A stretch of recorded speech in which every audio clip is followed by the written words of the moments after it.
Como é a vibração e o efeito sonoro do seu Chorus? Olha só, a gente está aqui aberto na corrida, vou clicar para começar.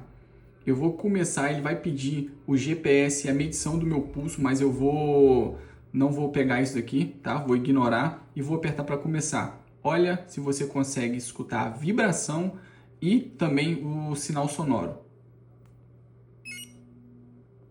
Muito bom, né? E a gente vai parar.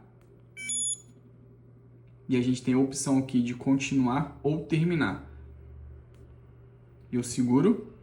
E como tem menos de 1 minuto, eu posso descartar com o botãozinho aqui, ó. Pronto, eu volto no início e tá lá.